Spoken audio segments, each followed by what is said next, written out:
All right, here we are. Yes, the award-winning show, because we always give ourselves the award. How could it not be an award-winning show? I got to find out who's out there tonight. It looks like Jonathan. Hey, you made it through everybody. The snow. You made it through the snow, and you were able to get here on time. I don't believe it. That's wonderful.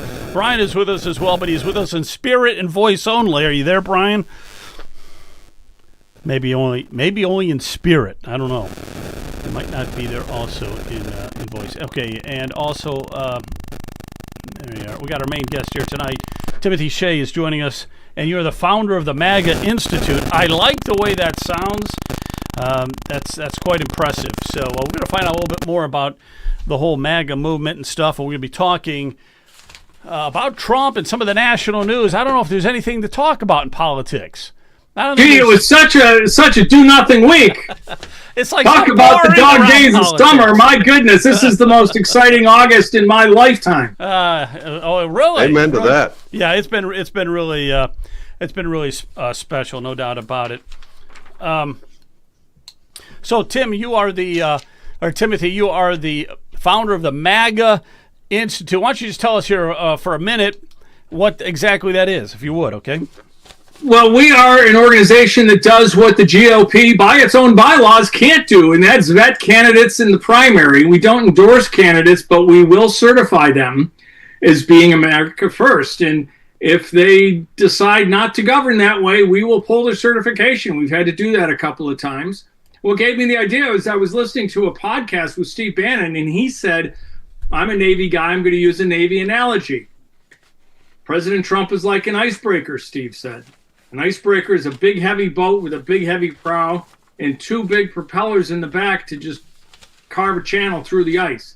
But if you don't follow an icebreaker with a flotilla of ships, the ice freezes, and it's like the icebreaker never went through. He said, America cannot survive as a constitutional republic if President Trump serves his terms in office and we don't follow him with a flotilla of America First candidates and keep the movement alive. And so in that instant, literally, I got the idea of mixing what Grover Norquist did with the tax freedom and Newt Gingrich did with Contract with America. And we developed a questionnaire that we will vet candidates for the primaries, because if you're waiting for the general election to vote for your candidate, it's too late. It's all over. We've got to get these GOPE, we call them, these establishment Republicans. Some people call them rhinos. I don't. They're not Republicans in name only. They're actual honest-to-goodness Republicans. The Republican Party has never been a conservative party. It's just the only place where they will tolerate us. So we have to fill the Republican Party with America First candidates. And we're starting to do that nationwide. Some people have been disappointments, like Tom Cotton. But I think by the time 2028 rolls around, especially if J.D. Vance is going to be the nominee, we're going to be in good shape. We've got Bernie Moreno now in Ohio. Hopefully we can replace Marcy Kaptur. Oh, and we will. A couple other people. Yeah, Warren Davidson is doing an amazing job. So we got some good Ohio politicians on the bench in the minor leagues, ready to be elevated. All right, let me show you this here. Watch this here. 63%. That may be the most important number in our new Wall Street Journal poll, and it's a number that should scare the Democratic Party. That's the share of voters who hold a negative view of the Democratic Party, and it's 30 points higher than the share who have a positive view. This is the worst image rating that Wall Street Journal polling has found in all of our surveys dating to 1990. Okay, so worst that they've had since 1990. So there is a free fall with the Democratic Party. They're going boom. Okay, they're going to explode now.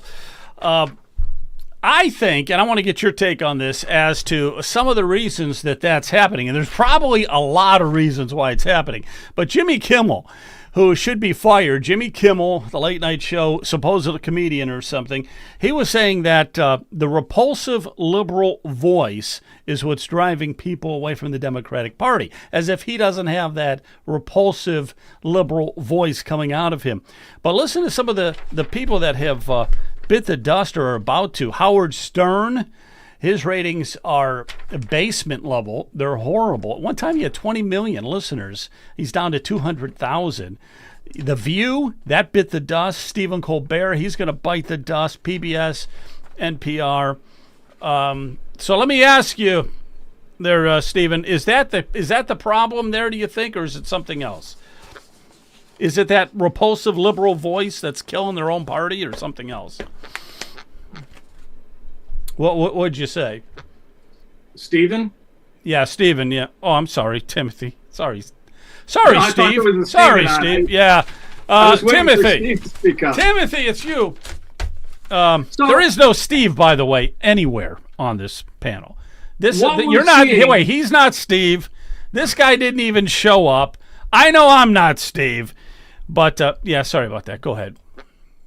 What we're seeing is the fruit of the seeds that were planted in the 1960s. Right. This is the 1960s radicals. This is Saul Alinsky's rules for radicals. This is what you get after 60 years of the long march through the institutions. So they took over education and they indoctrinated students, and they took over higher education, and now we credential people, we don't educate them. All of these Democrat politicians have very impressive Ivy League degrees. They don't have the education that a 1913 Iowa high school graduate had, and I can say that because they gave the 1913 high school graduation exam to Harvard students, and the Harvard students couldn't pass it. Okay. Oh, wow. Really? Wow. It's a true story. They did it 10 years ago, and then they just did it recently, and it was just a nightmare. These kids are getting out with diplomas. Harvard had a problem with over 80% of the students getting Latin honors, meaning cum laude, magna cum laude, summa cum laude, which is supposed to be top 10%, top 5%, top 1% of the class. No, 80% of the class was getting at least cum laude. So these credentials are a joke. An Ivy League degree now isn't worth the vellum that it's printed on. And what you have are idiots like Jasmine Crockett, who is as phony as can be. She's a suburban girl from St. Louis. She's not from the hood. And AOC, who's as phony as can be. Sandy grew up in leafy Westchester County, not the barrio streets of the Bronx.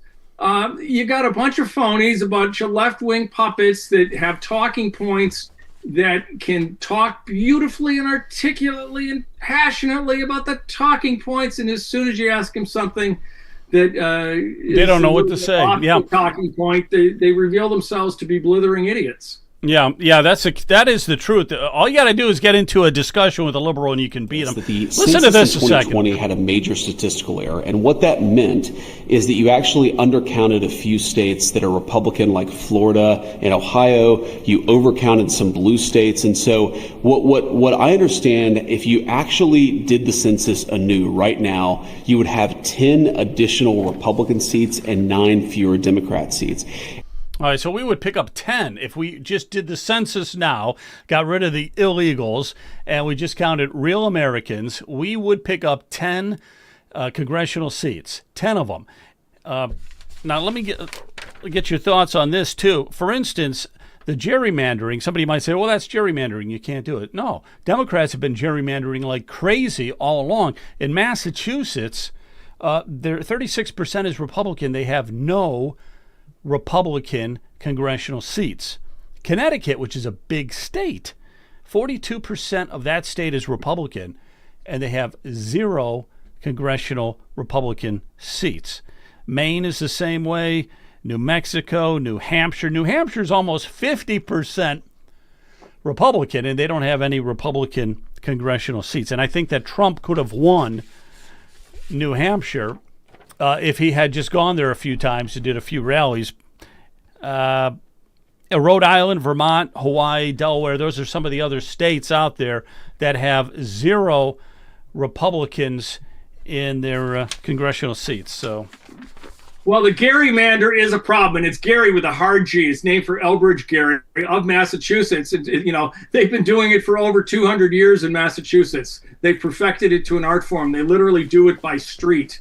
And that's exactly what's going on. The gerrymandering is a problem, but more of a problem is the election integrity. This is an issue that isn't going away. It's becoming more and more obvious now that 2020 was stolen. We knew this 5 years ago, but the normies are starting to see the evidence. And so I think with the Russiagate evidence coming out and the election integrity evidence coming out, people are going to realize that the Democrat Party was no better than the Wizard of Oz. Pay no attention to that man behind the curtain in the voting booth, because it's all smoke and mirrors. Okay, one thing here real quick, and then I'm going to get Jonathan involved in some of the conversation also here tonight. But you were just mentioning the Russia collusion hoax and that. And I did have something here. Wow, listen to this for 1 second. I absolutely want to see indictments, Maria. Look, of course, you've got to have the law follow the facts here. You don't just indict people to indict people. You indict people because they broke the law. But if you look at what Tulsi and Kash Patel have revealed in the last couple of weeks, I don't know how anybody can look at that and say that there wasn't aggressive violations of the law. It is sick. And it's disgusting. It hurt the intelligence community, it hurt the American people, and it hurt the first Trump administration. We have got to have consequences for it, or we're just going to see the same play repeated again and after again. Yeah, and so what he was saying is that there's got to be some consequences for what happened with the Russian collusion, the Russian hoax. That was so disgusting. You had Comey that was involved in it. Obama was involved in it. You had... who are the other guys? I was going to say Flapper, but that's not his name. Clapper. Clapper was involved in it. And who was the other guy? Who was the DNI? Oh, it was all of them. It was Brennan. It was Clapper. Brennan is the other guy that I was thinking about. It was his brother, Lisa Page. It was Bruce and Nellie Orr. It was literally probably 30 to 40 people at the higher level, not including all the staffers that did what they were told.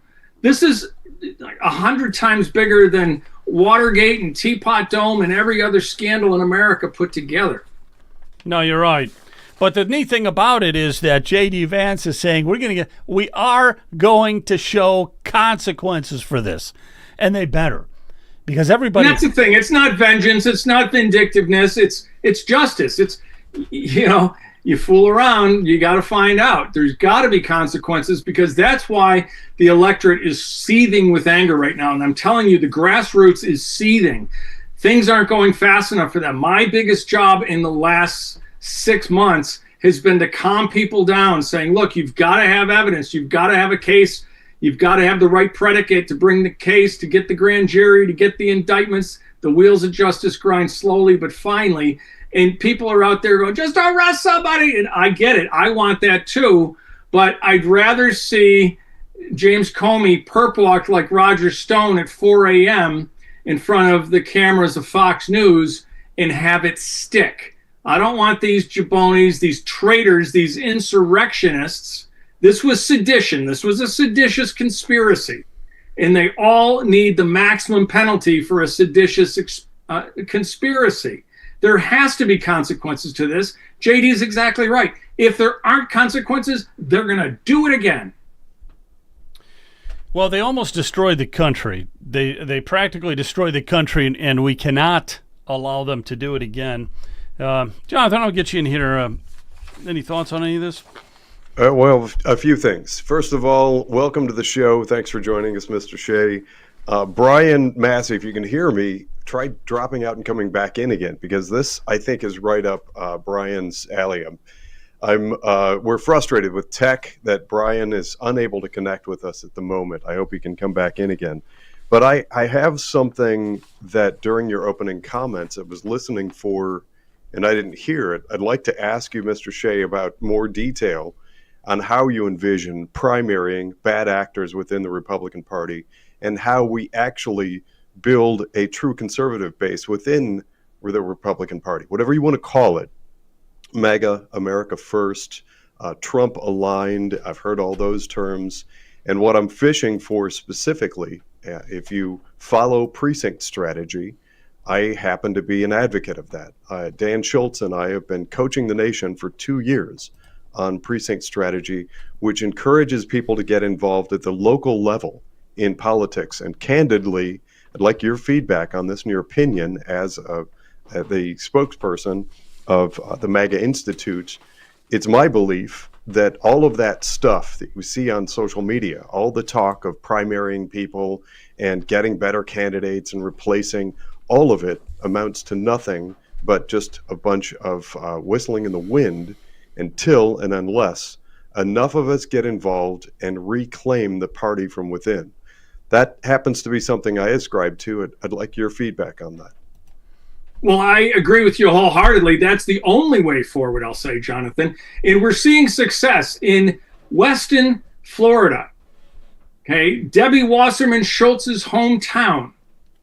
We had a group down there. They stood out on the street corners in front of Home Depot all through July, all through August, and they flipped 3 city council seats and the mayor's seat to Republican in Debbie's hometown. And Debbie almost lost that election, but the candidate wasn't strong enough, didn't have a strong enough organization. So precinct strategy is the only way forward. And my partner, Brooke McGowan, and I have been advocating this for decades, literally. I've been encouraging people.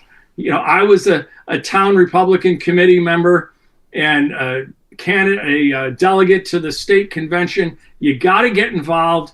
You got to get a group of people to take over your local precinct committee and then get the precincts together and take over your county committee. And it can be done. Joe Powers is doing it in Rhode Island. Okay, they've had tremendous success using precinct strategy in Rhode Island. Joe Power and Alan Myers, they call him the chair of chairs. What his job is to oversee all the county chairmen. Rhode Island is actually a success story. You just haven't seen it yet in the national elections. But there's great things going on in Rhode Island, in Florida, in other states, and we need this to become nationwide. This isn't whistling in the wind. And of course, as you know, Jonathan, politics comes down to money. So eventually, the president's going to have to become the biggest America First fundraiser. We got to stop giving our complete and total endorsement to rhinos like Tom Tillis's hand-picked successor in North Carolina. Instead of a grassroots America First candidate, we're going to have another GOP Tom Tillis in North Carolina. Whoever is advising the president on his nominations, he needs somebody else in his ear, at least a countervailing opinion. Let him make the decision, but at least get the other side of the story, because these endorsements have been abysmal. Yeah, I completely agree. You may know this already, but on February 22nd, 2023, I think, Trump actually released a statement on precinct strategy, really excited about it, saying this is the way that we reclaim and give ourselves a party, a conservative platform, and rebuild the Republican Party so that it can look like something distinctly different and unique from I call them the Democrat Neo-Communist Party, the DNC. But it was a great comment, and everyone got very excited about it, myself included. But then it's been really crickets from the Trump administration since, which is really frustrating. So it sounds like you and I are cut from the same cloth and see things the same way. We've got the same vision for getting grassroots, we the people, involved all across the country at the local level. And just a comment for our audience, it's estimated right now that about half of Republican seats are vacant because nobody bothered to run, which means that about half of our nation lacks a local representative of the Republican Party. If we fill those seats with better people, with good constitutional conservative MAGA type, then the world's our oyster. We can accomplish such great things. I'm so glad to hear that you agree with that prognosis. I did actually capitalize on the sort of general understanding, the general use of the term rhino, or recently we've been calling them trans-democrat. And I don't disagree with your comments about rhinos. But because it sort of gains some public traction, I actually started Ohio Rhino Hunters. I run that on social media. But the purpose and part of the point in my question is where it comes to some of the bad actors, whatever they are, whatever they're either feckless or just don't show up, they don't have a spine, whatever it is. I think simultaneously we should have some strategy that we're working on that puts the spotlight on those people and gets them out of those offices. Do you agree? We need to bring shame back to the public square. These people do the most outrageous things, and they are completely shameless. We need to bring shame back to the public square. You're exactly correct. It needs a 100 megawatt light shined right on them. And again, we need consequences. It's not a question of left or right anymore. It's a question of America or communism. You know, one of the things too would be that the social media, I think, is out there to shed more light on all of this. You know, different podcasts and stuff. It's not just the legacy media anymore, the big corporation with their cameras and that. It is just mom and pop podcasts now, X, Facebook, things like this. It does town hall meetings now, so there is a lot more, I think, local engagement, and people have got to do that. They've got to get involved. You know, we're in the midst of, Brian's not with us here tonight, but we're right in the midst of trying to abolish property taxes in Ohio.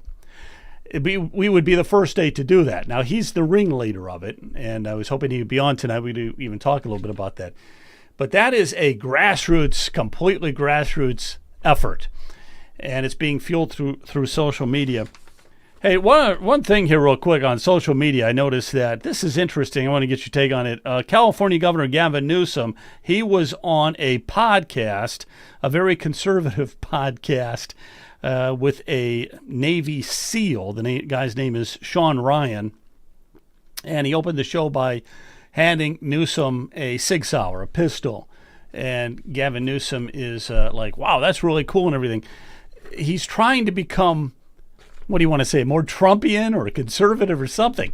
Gavin Newsom, for crying out loud. That crazy nut. Also, Josh Shapiro out of Pennsylvania. He was on the Ted Nugent podcast, and he was all there discussing hunting. And he says, yeah, I'm not a hunter or anything, but I think hunting is great. A lot of hunters in our state. So they had a whole discussion about hunting, and now he's opening on Sundays. You're allowed to hunt in Pennsylvania. Apparently you weren't allowed to hunt on Sundays in Pennsylvania. I don't know. But also, Rahm Emanuel was on the Megyn Kelly show. Now, you'd never thought that, right? And they were talking about transgenderism. And Rahm Emanuel was saying that a man cannot become a woman. So, any thoughts on that? It just sounds like the Democrats have become so desperate now because what they've been, their platforms and everything aren't working, that they're trying to, become more conservative maybe. I don't know. At least I think it's all phony, but they're trying, you know. Yeah, I'm a free speech absolutist, and I think it's great that those podcasts, Sean Ryan, Megyn Kelly, or having Ted Nugent or having them on, let people see them for who they are. They're as phony as a $3 bill and everybody can see it. You know, Tim Walz couldn't even load his own shotgun. No, allegedly, that was his own shotgun, and he didn't know how to load it. So, you know, there's the Elmer Fudd meme. I mean, we had Woodstock with Mike Dukakis back in 1988 when he put on that helmet and rode in the tank, and he got the Woodstock memes. And, you know, Tim Walz just walked right into the Elmer Fudd meme. I say give him more airtime. Let's hear these people for who they really are. I trust the intelligence of the American voter. All right.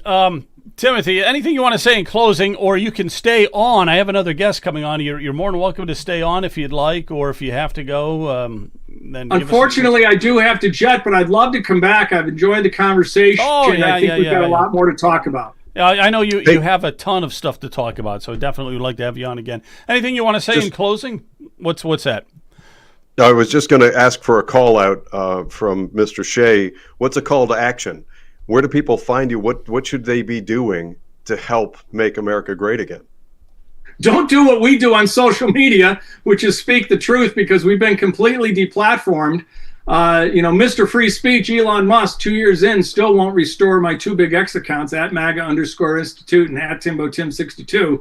So, you know, we're in the middle of trying to rebuild our platforms and letting people get in touch with us. But what you can do is contact your local GOP precinct. Find out where your precinct is, find out where the meetings are held, find out when they're held, and go, not by yourself, but take 5 or 10 of your friends, and then find out when the elections are and flip that precinct to America First if it's not already. And then talk to other people in your area and help them flip their precincts. And when you get enough precincts flipped, you flip your county. This isn't a 5-day strategy. This is a 5-year strategy. But at the end, you're going to have an America First Republican Party in your state. And, we're happy to help you do it. Timothy, one last question before you go, and we'll have you on again. We definitely plan to do that. Where are you located? I should have asked you that. And I know you're not in Ohio. So I am deep behind enemy lines in Kathy Hochul's upstate New York. Upstate New York. Gotcha. Well, gotcha. But there's a lot of Republicans up there, right? A ton of Republicans. In fact, my congressional race was the last one that was called in 2018 because they tried to cheat. Oh, we got more ballots. Oh, we got more ballots. It finally came down to Claudia Tenney was up by 8 votes. And they said, wait, we found 8 votes in the back of a drawer. And the judge said, what are any votes doing in the back of the drawer? Not allowed. And she won the race. But it was the last congressional race called in 2018. And then they redistricted her out. So she jumped over to 24. And they took my New York 22 and included Syracuse. So now we're stuck with the Democrat. We lost a great Republican in Claudia Tenney, and now we're stuck with the Democrats. So this is the gerrymandering that they do. I don't want to hear it from the Democrats. Cry some more. I got you. All right, well, thanks again, Timothy. Thank you very much. God bless you, and we will talk to you soon, okay? Thanks, guys. I look forward to it. Thank you very much. Yeah, we'll definitely have him on again, without a doubt. We have another guest. We have a guest. But before I get to our secret guest, I'm not going to tell you who it is. Margaret Bream. I'm not. Did I say that right? Is that how you say your last name? Is it Bream? Yes, it is. Okay, I knew it. Before we do that, just Kent, are you with us here tonight? Maybe not. Kent is not with us. That's fine. I was going to do a shameless plug. We got to start plugging ourselves on this station. We got to start saying, tune into Ohio political news. Cut over to me. I'll take a sip of my tea. I'll show off my mug. You got your mug. My mug is. Yeah. It makes my tea much more delicious. Everything tastes better in my Ohio political news tchotchke mug. Get yourself all right, some Kent. tchotchkes. Kent, plug us for a minute. Turn down your radio or whatever the heck it's on. Turn down your computer. Plug us. What's going on with Ohio political news? Yeah, make sure to go to our shop. We're definitely selling some shirts, t-shirts. ohiopoliticalnews.com/shop. Check out the shirts and mugs like Jonathan was showing. Make sure to share. Always but then share is caring on all the platforms that you're at. Make sure to go to X, to Facebook, to Rumble, to YouTube. We're on Substack, live streaming right now too. And anywhere you can find us, make sure to subscribe and like. Also, if you have something going on in your area, reach out to Joe at ohiopoliticalnews.com and we can possibly live stream it. We're hoping to get out there and sharing what's going on in Ohio. So we'd like to get out and live stream all different events that are going on in the area.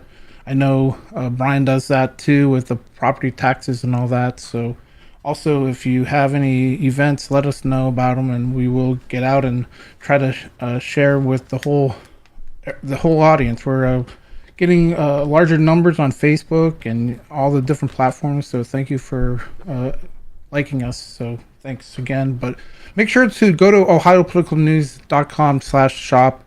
You can support us there, or If you're in Rumble, you can do a Rumble rant in the chat, and then you can also do stars on Facebook. So if you click the stars, you can give us a little bit for liking what we're doing. We would appreciate that. Thanks. All right, thanks a lot. Appreciate it. Appreciate it. Yeah, and one of the things we really want to start doing is we want to start getting out live streaming probably next month. We bought the equipment. So we've got all the equipment to start doing some really high quality live streaming, taking the cameras on location and filming live what's happening. So that's what we want to start doing a lot of very, very soon. There she is. Margaret Bream, how are you tonight? Good to see you. Doing well, thank you. Thank you for having me. Our pleasure. All-American mom, conservative political outsider, Army vet, homeschooler, community volunteer. Let's see what else you got here. So you're running. Let's just get to the nitty gritty here, because also you're with Moms for Liberty, so we'll talk about that in a little bit as well. But you are running for a Ohio congressional seat, number 13, District 13, which right now is held by a Democrat, and it's one of the hottest districts in Ohio because it's the one that the Ohio Republican Party wants to flip in the worst way. And we're going to be redrawing maps very soon. Sometime by September 30th, they're going to get started on it. Your district is one of those districts where they want to just fine-tune a little bit. The last race, I was looking at the numbers, Kevin Coughlin went up against Amelia Sykes. Now, the Democrat is Amelia Sykes. She is the one currently in that district. He lost by 2%, 8,500 votes. They're going to fix that, and they're going to give the candidate, the Republican candidate, is going to get a lot more money to run on. So hopefully that's you. Hopefully that's you. Now, let's talk about that. No, I'm a political outsider. You are a political outsider. Okay, so let's just talk a little bit about your campaign then. Go ahead. Let's hear about your campaign a little bit, Margaret, please. So I am a political outsider. I've been a conservative movement activist for several years now. I'm a Moms for Liberty chapter chair, like you mentioned. I'm a military vet.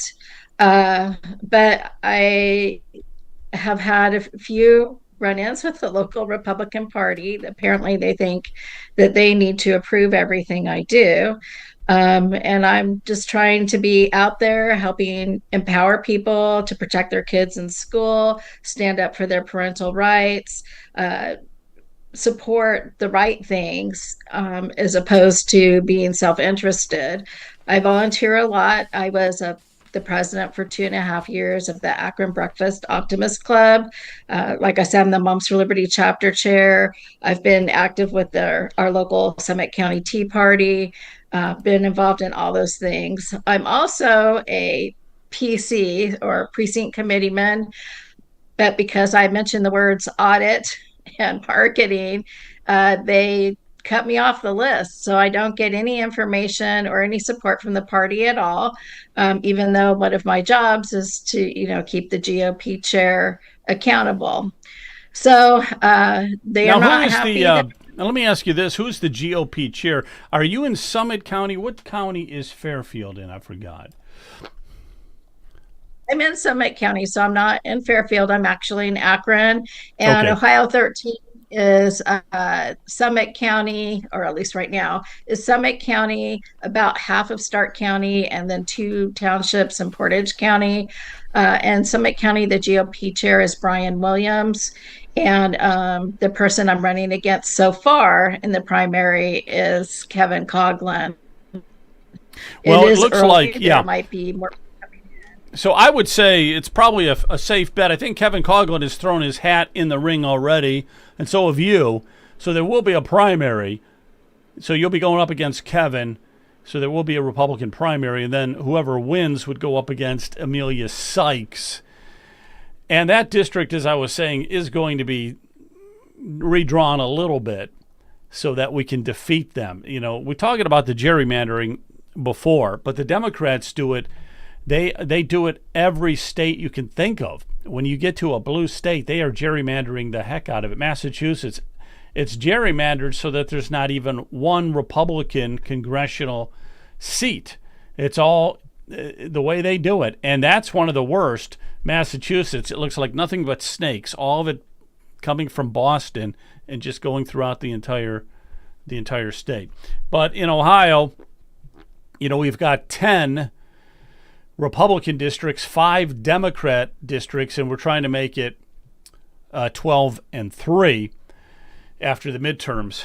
And so yours is an important district there. So what do you bring? What would you bring? Why should a person vote for you instead of, let's say, Kevin Coughlin?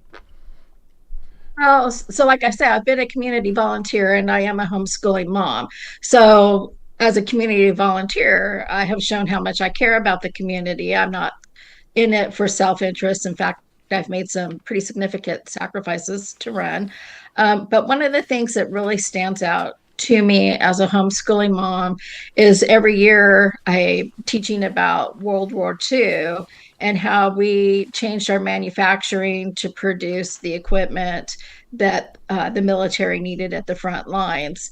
And I always get this really eerie feeling about how we've outsourced so much of our manufacturing and that we wouldn't be able to do that now. So what are we going to do? Are we going to buy, like if we went to war with China, are we going to buy bullets on Amazon that are coming from China? I mean, what are we going to do? So the bringing things home and becoming an independent nation again is very, very important. I see risks to national security in all directions. And when I served in the military, I actually served in a military intelligence unit. So I'm very highly trained in recognizing national security risks.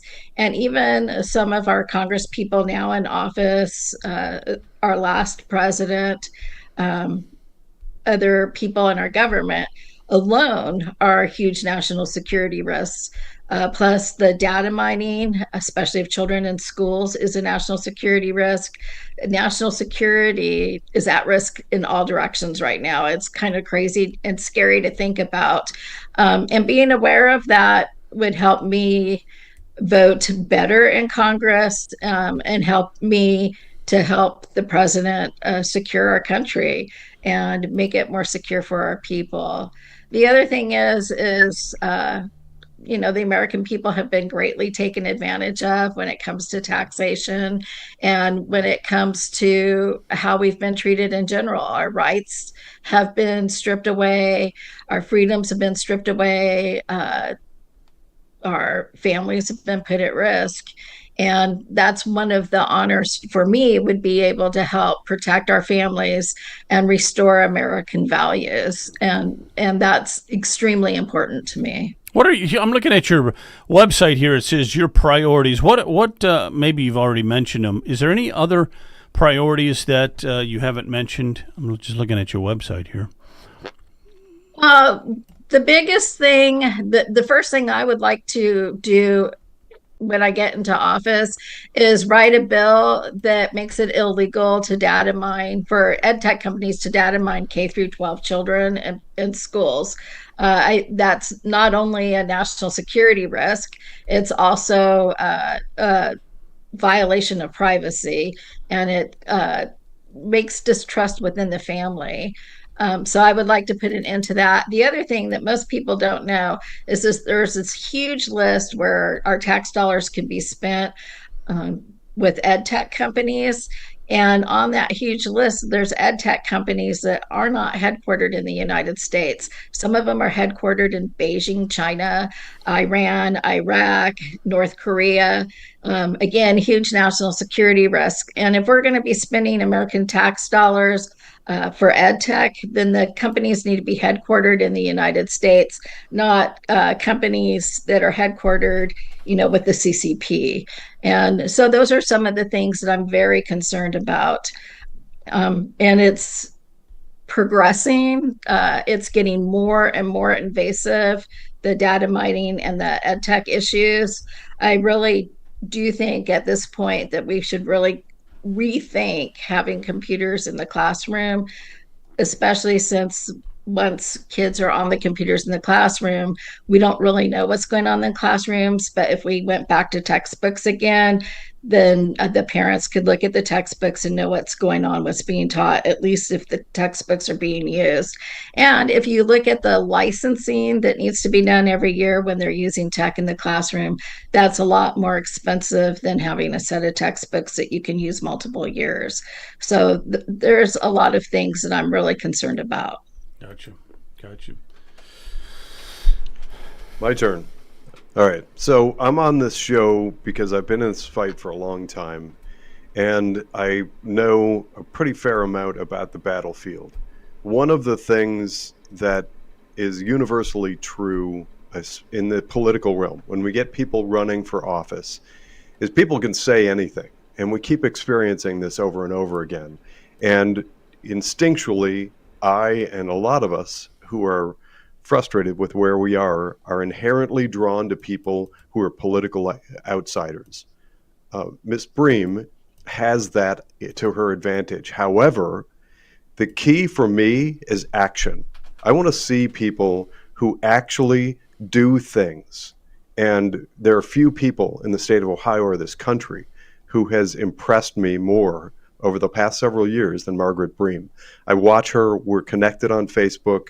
She runs Moms for Liberty like she has a passion. And that, to me, that speaks volumes. I like where she's coming from with the tech. I completely agree, and she just made me want to move down there and move into 13 so I can vote for her just with that comment alone. But I think the comment that I want to make is there are lots of groups out there, and through Protect Ohio Children and the years that I served as a board member, chair, and territory lead, and I ran Protect Ohio Children North. I actually am an administrator of one of the Moms for Liberty groups, and I know people all over the state and all over the country who are involved in all sorts of fights, primarily education, but you fill in the blank. Fighting for First Amendment, fighting for Second Amendment, whatever. The problem is many of those people, many of those groups think that it's going to be easy, and they don't act, and they don't stay consistent, and they don't follow a diligent, disciplined schedule for calling for action. Margaret Bream is aces. You're aces in my book for that. Yeah. I like to think that, and I have every belief that that sort of tenacity translates well into office. So from my standpoint, I'm pulling for you. I don't know anything other than name for who I assume is going to be your opponent here. So I don't have anything one way or the other to say about your opponent, but I will say, watching your actions for the past several years and how hard you fight, kudos to you. I don't know if I can turn that into a question, but that's the first thing that occurs to me to interject. Well, thank you. I think most people don't understand sometimes what it takes to volunteer, and becoming a Moms for Liberty chapter chair is I guess I'd call it an exciting adventure and with a huge learning curve. Our chapter was debanked. The bank wanted us to change the name of our organization on our EIN, which I don't think you can do. And their problem is that we were named Moms for Liberty. But on top of them saying that they didn't want us to bank with them anymore, they tried to keep the money. And so I had to fight to get the money back. And so I do invest. So I knew to call investor relations, that customer service wasn't going to be able to help me. I did try to go through their normal customer service and customer relations channels, but it didn't work. I was just hitting a brick wall. And so I called investor relations, and that's how I got the money released back to me. They released it right away. And let's see, I've been slandered, I've been investigated. I have had people pull in the driveway of my home. But the thing is if you're going to shrink back, then they've won. And so in order to gain ground, you just kind of sometimes have to take a step back, refocus on your goals and then move forward. And sometimes there's like so much stuff going around on the sides, and you still have to stay focused on your goals, because otherwise you're going to be distracted and be going all over the place instead of moving forward. And so that's something that I already knew, but it really emphasized that with Moms for Liberty, how chaotic it got from the very beginning of I took over an abandoned chapter. And then the thing that also helps me a lot is the serenity prayer. So knowing to focus on the things I cannot change, and the wisdom to know the difference between the things I can change and the things I can't. And so sometimes also going, okay, I don't have enough right now, enough power, enough people, enough resources to deal with this situation over here, but I have like 3 other situations where I can move forward. So choosing the right lane is a skill that I have in order to be able to move us forward and achieve our goals. I'm also very, very good at research, and I can pretty much find the dirt on anybody. So, and when I'm not looking, lots of people give me information, send it to me. And so there'll be little places where I don't know things are going on, and then other people send the information to me, which means they trust me. And so I really appreciate that too. But that's how I get things done. It's a matter of focus, a matter of time management, and just, choosing what I can control and what I can't control. And that's what gives me strength. I also have support from Moms for Liberty National and the Ohio chapter chairs. We all work together when we need support, and that has really helped me as well. All right, Margaret, that's wonderful. So we're going to wish you the best of luck with that congressional run. Is this the first time you've ran for a seat, a congressional or any type of a seat? Have you run for school board or anything like that in the past? Or So during COVID, we moved into our house about 6 weeks before COVID lockdowns happened. And I decided I wanted to run for school board in Akron at that time. In Akron, you have to get 300 signatures to get on the ballot. I knew absolutely nobody, and I door knocked my area. And in the middle of it, my mother had a stroke. She took the COVID shot. She had a stroke and passed away. Wow. So, and she lived out in California, and I had to go take care of her and then, deal with her estate.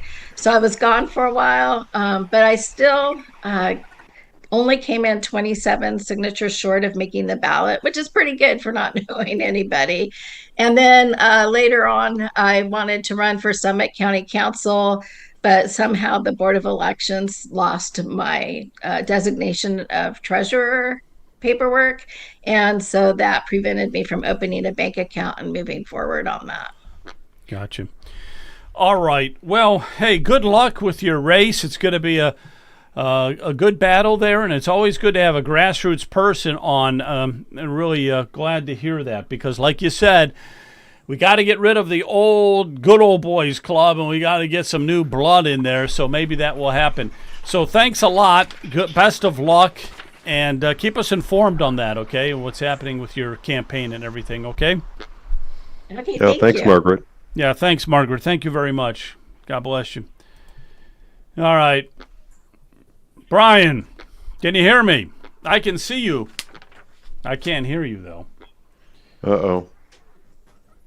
Well, no. What did he print out? He's got to what put he his. wants to say? Oh no, yeah, he's going to get a headset on.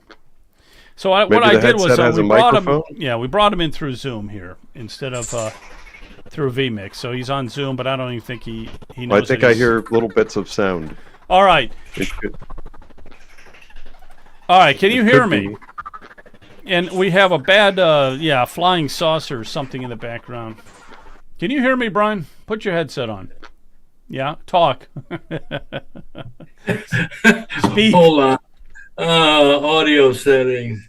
Yeah, audio. Oh, there we go. We can hear you. 2, 3. Yeah.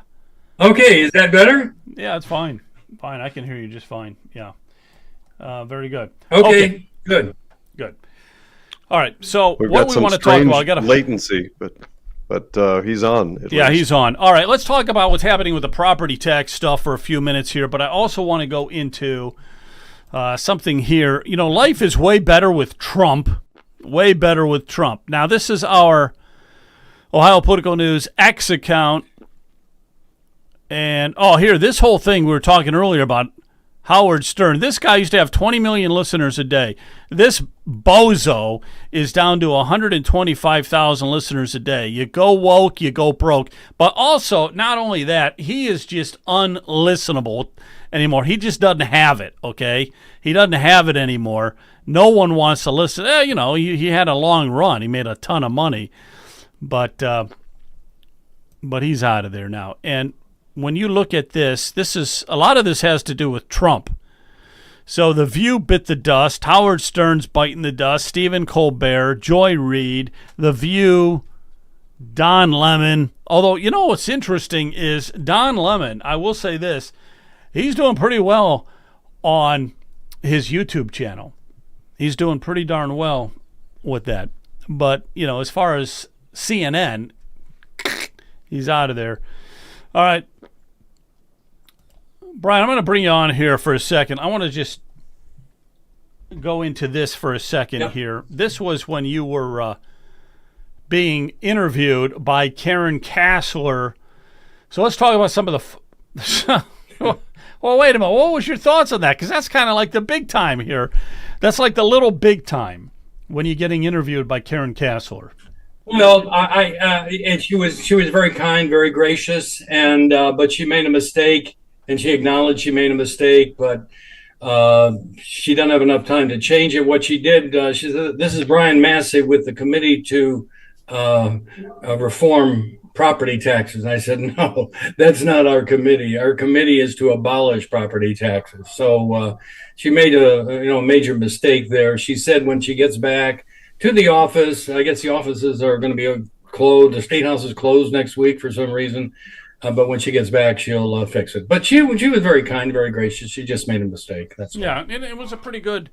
I mean, I thought it was a good interview and everything. Let's listen to Be they Democrat or Republican, they're not looking out for the constituents, they're looking out for their donor class. Well, let me ask you, how do you feel schools, law enforcement, fire, libraries, et cetera, how should they be funded?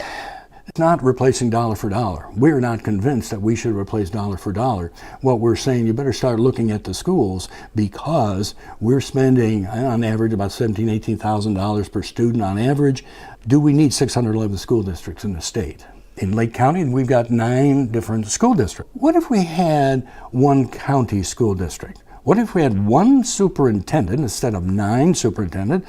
We had one curriculum director for the county versus 9 curriculum. So we've got a tremendous overhead and administrative cost with these schools. But if it passes and property taxes are abolished, why didn't you come up with a plan to replace that or say replace sales tax? I want to agree with Karen Kassler. You're supposed to come up with the entire plan and be able to figure it all out. Next year I'm going to solve world hunger, and then I'm going to tackle the Middle East situation right after that. That is what she did was that is a political tactic. Serino has used that on us on the radio station, and when he said it was what was the word that he used? That it was really it was irresponsible of us to suggest that we abolish property taxes without having the exact program of how we're going to replace it dollar for dollar. Well, you just heard me say we don't think it should be replaced dollar for dollar. When I told the Lake County auditor and treasurer that we want to abolish the property taxes, I was told, and they said, well, Brian, if you eliminate property taxes, you won't need an auditor and a treasurer. And I said, well, that's a start. That is really a very good start to reducing the size of government. Because you can see this thing right here, where I've got the picture. That's the a picture that shows that the public sector has outgrown the private sector's ability to pay for the services. It's not sustainable. They can't keep sucking the lifeblood out of the community And that money's got to be in the hands of the taxpayers. So they keep spending the money. They keep pulling cash and putting tremendous millions and millions of dollars in their rainy day fund. But nobody ever thinks of giving money back to the taxpayers. The dirty little secret about this revaluation, the sexennial revaluation, the taxing authorities did not have to accept the money. And I called out the Lake County for getting the commissioners for getting $1.8 million without a vote of the taxpayers. And I said, give it back. And they said, no, they'll never give money back. Same thing with Willoughby Lake Schools, $8.8 million that they got without a vote of the taxpayers. So this whole thing is just not sustainable. And what I will be doing is this week I will be sending an email to Matt Huffman. I'll see if Mr. Huffman wants to meet with the committee to abolish property taxes, because I've heard, and I want to hear it firsthand, but he's saying that he's not changing any of the public school funding. And if that's true, and what we're going to do is we're going to call out all of the politicians. We talked to a couple of politicians this past week, and I said it was all off the record, so I won't mention their names. But interesting, they say, well, Brian, we can privately, we're supporting you, but we can't do it publicly. And I'm sort of scratching my head there. So Jennifer Gross has, I understand, signed our petition, and Tex Fisher, I believe. I don't know Mr. Fisher, but I understand he has also signed a petition. So we're continuing to move forward. And I've been to Marietta, Xenia, Licking County.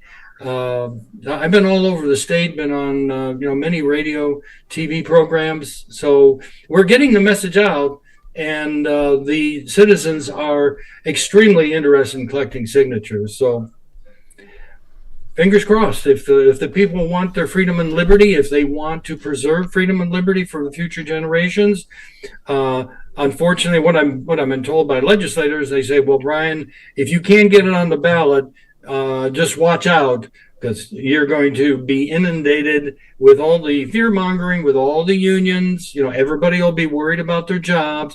They're worried about their jobs, and what we're worried about is freedom and liberty for us and for future generations. It's much bigger than just a job for a school administrator. No, this absolutely. Is a freedom and liberty issue. Yeah, absolutely. Home ownership is the foundation, Joe. It's the foundation. Yep. But I ask people now, I said, are you going to be happy if you don't own anything? Will you be happy? Will you be happy if your kids never have the chance to own a home? So you can't transfer wealth from one generation to the next. Is that what you want? What form of governance do you want in the state of Ohio and in the nation? Do we want to emulate, China? Is that what, or is our 250-year experiment of life, but here's the other thing, is it over? Yeah, we're not talking about just not funding schools. We have to keep hounding that. We're not talking about funding police and all that. First of all, what you said in that interview is we have to doge the public school system, because they're like drunken sailors with the money. Yeah, we've heard from many of the politicians or legislators, tell us it's never enough for the schools. They can give them $1 billion a year additional, and it's just never enough. Right. So, and now it would be one thing if we're spending $18,000 on average per student, and we're getting students that, we're graduating students that can read, write, and do basic math, but we're not. So again, the definition of insanity: keep doing what you're doing and expecting different results. Right. But I just want to say that we're not talking about not paying for these services. It's just not going to be tied to our house. They're not going to come and take our house. Yeah, as I tell the local Concord Township administrator, I said, what is my payment for the police or roads and bridges? What does that have to do with the value of my house? Now, if you want to charge me for the fire department, why don't you just do it on square footage of my house? Why do you have to spend, Lake County spent $1.8 million on a third party? Why do we have to keep spending the money on revaluing the homes? It's got to stop. It's got to stop. Yeah, it's the most expensive tax to administer. Mm-hmm. But and it's the most unfair too, because after you've paid off your house, you have to, for infinity, pay rent to the government, and it keeps going up and up, and that's got to stop. And I saw that they had Bill. Was it Bill Seitz who was on before you? Was that the? I think he was on after me. She mentioned his name. I didn't. He was not in the studio with me. I think his name is Bill Seitz, and he was one of the Blue 22, and he's probably been on there forever. And he's one of those bureaucrats, and he's one of those. Well, you can't do it any other way. Well, you want to watch? It's going to be done a different way.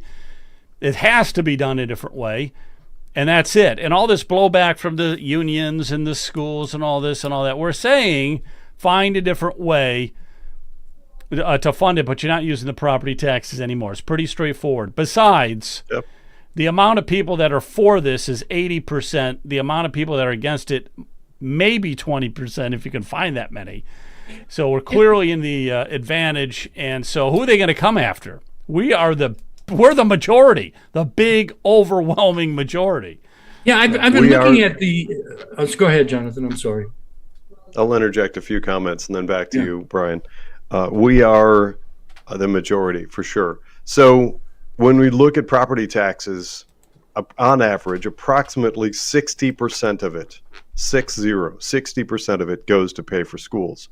Brian is referencing a ballpark figure of $17,000 to $18,000. I have a website pulled up here, $30,476, 30476, $30,000. That's a school district in Brian's county of Lake. That's Lake County's Wycliffe schools. Most recent fiscal report, and that, ladies and gentlemen, isn't even actually the full picture. That's one balance sheet. There's another separate balance sheet covering other additional funds that go through something called an Educational Service Center, or ESC for short. It's your guess is as good as mine how many additional thousands of dollars. So, I don't know, round up and just ballpark $35,000 a year. Actually, for that school district, that's per student. For that school district, I pulled up academic proficiency, and as Brian alluded to, or Brian specifically referenced, actually, our proficiency standards have consistently been softened. They just keep weakening them to basically now, can you stand up and name the 290 genders? Here's your graduation. It's not that bad. I'm exaggerating. But in Wycliffe schools, they're hovering around 50% proficiency. 50% proficiency for north of $30,000 per year. One more piece of the puzzle, and that is the slush fund. That's the excess money that schools just sort of sit on right now because it's nice to have a massive pool of money to float around in. That's $10 billion with a B. State of Ohio has $10 billion just floating around for these schools that are doing anything but education. They're not doing their job. They're not educating children properly. And that ties back to property tax. Because if 60% of our property taxes are going toward this nonsense and mayhem and not educating children, clearly there's some fat to be trimmed. A whole bunch of these administrators and school districts all over the state slash them, scale way back, and I strongly believe that raises for teachers will be in order. We can cut way back, reallocate funds properly, and put money into the pockets of teachers and properly fund extracurricular activities and band and transportation and all kinds of things. Maybe even get some real nutritional food in schools. Wouldn't that be amazing? All of those things are possible when we tackle this thing, but we don't tackle it by agreeing like lemmings to allow our state to just continue to siphon off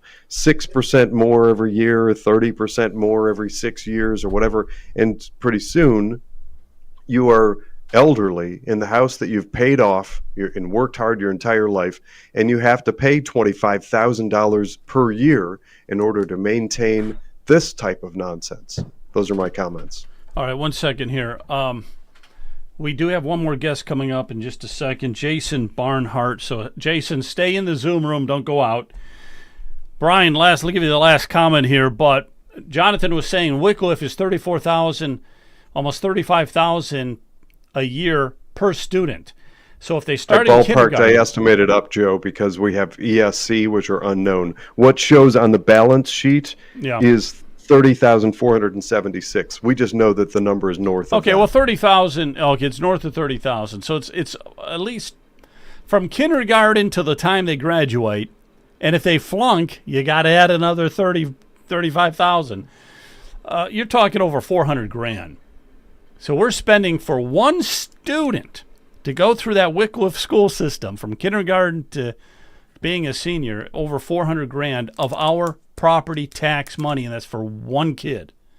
Yeah, what they did in Wycliffe, Joe, they built a school that the community cannot afford, and I understand they're going to put an income tax levy on the ballot. They know that the property tax levies probably won't pass, but they're going to try, through the income tax in Wycliffe. I understand. I don't think that's going to pass either because good. It's just not sustainable. I'm also doing some research on the DeRolf case. That was the 1997 case that deemed the school funding was unconstitutional, and it's been up and down the court system. But basically, the court's still saying that it is unconstitutional, and it is it's over reliance on the property taxes. So the state legislators really haven't done the job at all. And unfortunately, I now know who's driving the bus. It's not the legislators; it's the public unions. They're driving the bus. And when I hear legislators say they can't support our constitutional amendment publicly, even though they can do it, they'll tell us we think it's a good idea, but they won't do it publicly, and it's because of the fear, from the unions, I'm sure, and they probably get primaried, and they couldn't get their campaign contributions from the donor class.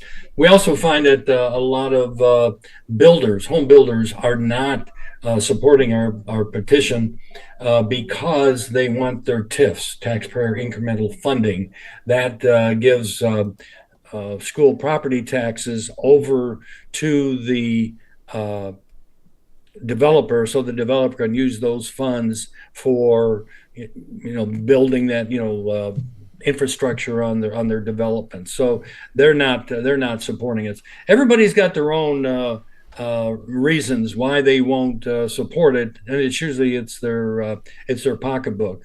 And then the other thing is the income tax versus the property taxes. DeWine is saying there's two main sources of funding for schools, and that is the income tax and the property tax.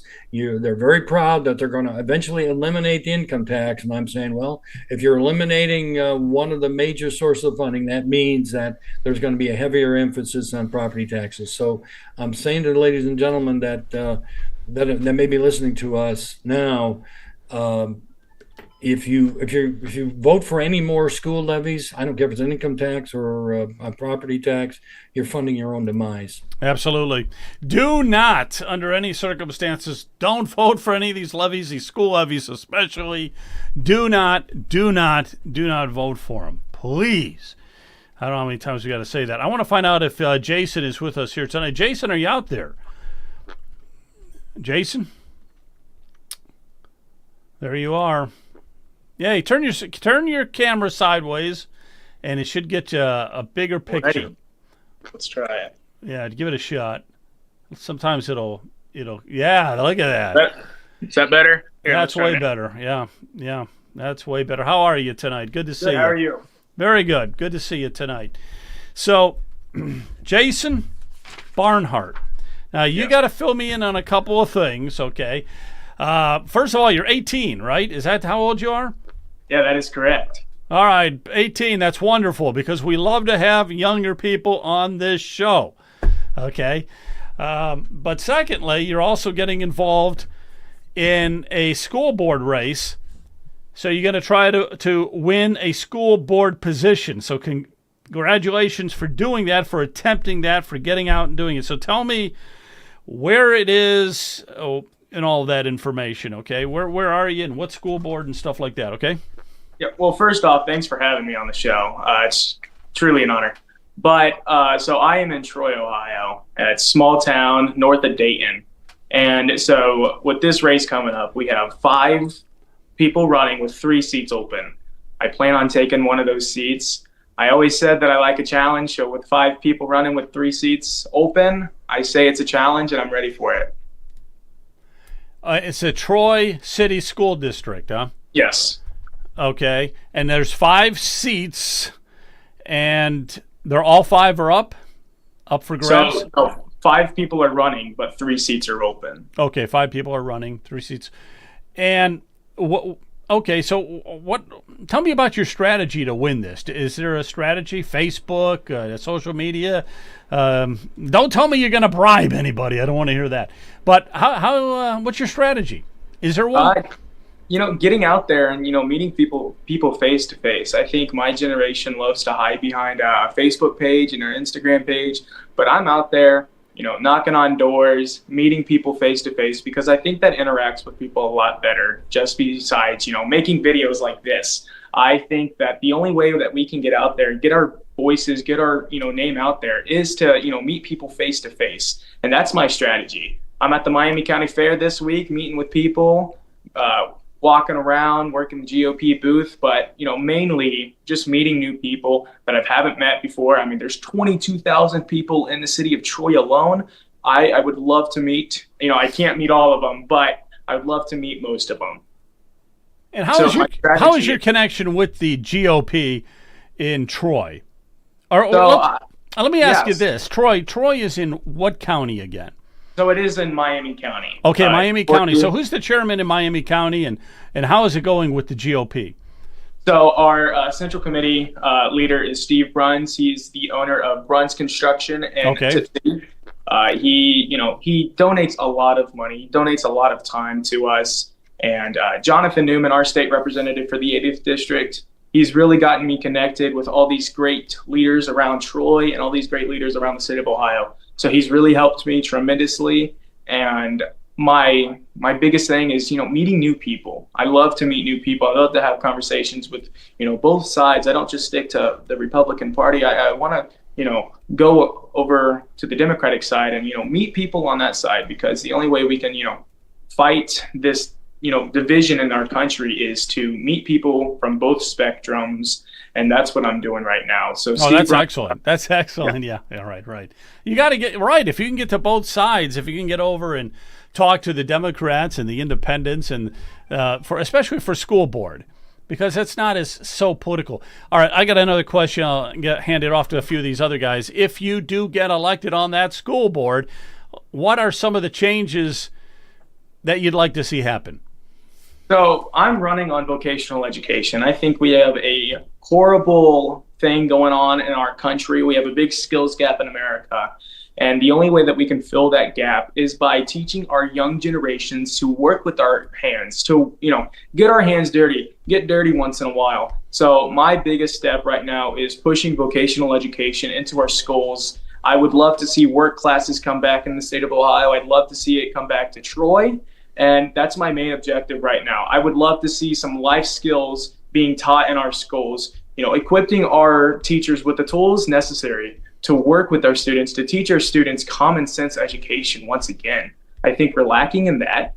I would love to see our students, engaged in school, not just, dragged to go to school. I know I hated waking up in the morning, but when I went up to Upper Valley Career Center in Piqua, Ohio, I was excited to go to school every morning because I knew that I was going to learn something new. Every day we learn something new, and that's what I loved about vocational education. You're not sitting behind a class, you're not sitting behind a desk under a computer screen and just taking notes the entire time. You're taking notes, but you're also going out. You went through a vocational training school, it sounds like, and you really enjoyed it. And I can't speak highly enough about stuff like that. I think that is the key. That is absolutely the key, because you got kids that are just sleeping through study halls. Yep. You have kids that don't want to show up. There's so many problems. And the public schools, oh my gosh, we look at some of the statistics and everything. Let me bring Brian on here for a second. Brian, that's what do you think about that? Vocational training, huh? That's pretty good. Jason, congratulations. At 18 years old, you're really, really amazing young man. And give credit to your mom and dad. Vocational schools. I'm not sure why we dropped shop classes out of schools. I mean, when I was going to school, They don't want our kids to getting hurt, but the only way we learn is by getting hurt and failing. there was an excuse that it was too dangerous. Wow, I did not know that. So I think we need to go back to the shop classes. I know that we've got some joint vocational schools here, throughout Ohio. I know we've got one in Lake County here. I have some, real problems with the way they're being funded, of course, but I still think they're very necessary. And I applaud your efforts. That's a very good base to start with. So I wish you well. I wish I was closer to you so that we can help you get your message out. Well, thank you so much. Mm-hmm. Very, very good. Jonathan, what do you think? Now, that's a new way to go, because not everybody has to go to college, and probably a lot of the better paying jobs. I know too many kids that go to college that graduate with huge debt. They don't have a job, and their American dream is just gone kaput. But what do you think? So a few things. Welcome to the program. I served as a chair, board member, and territory lead of Protect Ohio Children, which is an organization that advocates for a return to traditional education at K through 12. That time, those years connected me with many state organizations and many all over the country, which led to all sorts of other things and connections. One of the things that I want to make sure that you're aware of is just the tremendous, vast resources that are available to everything from concept to sitting on school board that are designed to encourage you. And one that just pops immediately into my mind because it just happened in Medina County, just south of Cleveland. A big statewide group rallied. I think it's called Best Education. A woman flew in from Florida to train people to run for school board. I'm not suggesting that's what you need, but that's one example. There are things all over the state of Ohio, like Ohio School Boards Constitutional Coalition. Jeremiah Sawyer, who runs that, is a friend of mine. I don't know what you may need, but partly for you and in large part for our audience, the resources that are available to help people run for school board are spectacular. And one thing that I hope you'll take as encouraging, and again, also note for our audience, I had a career in Wall Street. I've worked my way through a fairly successful career flying all over the country, working on really big projects in the billions of dollars. But I went through Cleveland State University and I put myself through school working in the trades. I've done everything. I've done roofing, drywall, painting, electrical, conduit, and frankly, I still actually work on my own car. I do a lot of the mechanical work, and I am unbelievably blessed and thankful for that. It used to be a part of my career, candidly. When I got onto Wall Street and got recruited by the big financial firms, there was sort of this I thought there would be this sort of snooty look down their nose. I actually never truly found that. But now that is totally a badge of honor that I wear, and I talk to people all the time. I guess my point in bringing that up is, and it seems like you're already on this path, it's not an all or none. There are plenty of people who have that hold on to at least basic mechanical skills for their entire lives, and it's tremendously beneficial, and then lead all sorts of other careers. So kudos to you. You got a tip of the hat and my encouragement in all your endeavors. Thank you very much. All right. So, Jason, I've got to find out a couple things here before we let you go. You're 18 years old. You are a strong conservative, I would assume. Yeah. Kids your age, young adults your age, that's probably not the norm, right? Well, I would say that we are starting to turn away from the Democratic Party, I would say. Democratic Party lied to my generation, saying that, hey, if you wore the mask, we would stop the spread of COVID. Hey, if you got the vax, we would, you wouldn't get COVID. But it was a complete lie. the Democratic Party shut down the state of Ohio. Amy Acton, the person that's running for governor, she advised the governor to shut down our schools. And she didn't stop one pandemic. She actually brought another pandemic in. And that was the mental health crisis that we see today. So she is absolutely accountable for all the depression, all the suicide rates going up in the state of Ohio and my generation. And it's kind of sick and disgusting to see that. The Democratic Party has lied enough to my generation, and we're tired of being the pawn for them. My generation is tired of having them say that, what generation do we want? No, what kind of country do we want the next generation to have? It's our generation. It's our turn to take the torch. It's our turn to take the pen and move on. They are just digging themselves a hole, and it's kind of sad to see. They don't have a leader, but they keep saying that the young generation is heading toward the Democrats, and it's a complete lie. The conservative movement actually stands on morals and liberty, and we want to conserve our values, and my generation, and Gen Z, is starting to turn that way. Oh, that's excellent. And you know Gabe, is it Giardia? Is that right? Yeah, we are actually I'd like to say we're pretty good friends. We've met multiple times, and he's going to help me out tremendously during my campaign. He's already helped me out a lot. So he's a dear friend. Oh, that's awesome, because you remind me of him, and he reminds me of you. They're both, you guys are both spectacular at speaking. You're both young. You're both taking on the system the right way. You're just doing it. You're just doing it. And can I ask a question, Joe? My question is, what social media do you use? You don't use Facebook, I wouldn't assume. Are you using TikTok or Instagram or? No, I am using Facebook, but my Facebook page for my campaign is not really big at the moment. My biggest strategy right now is meeting people face to face. But if people want to search me up, it's Jason Barnhart. Search me up on Facebook or Instagram, and it'll pop right up. Very good. Thank you. Absolutely. All right, Jason. Well, thank you. Thanks for reaching out to us to come on. Absolutely. I really appreciate it. So we'll have to have you on again. Don't Absolutely. be a stranger. All right. Well, take care. Thank you. Thank you again. God bless you all. Bye now. Yeah. Take Thank care. you. All right. Well, we've got to give a little bit of applause there, guys. We don't have 18-year-olds on the show very often. It's amazing. Amazing. Yeah. He's amazing. Okay. There's hope. Yep. There's lots of hope. Yeah. All right, everybody. Have a good night, and talk to you soon, okay? Okay, Joe. Thanks. See you, Jonathan. See you. Bye. Night, all.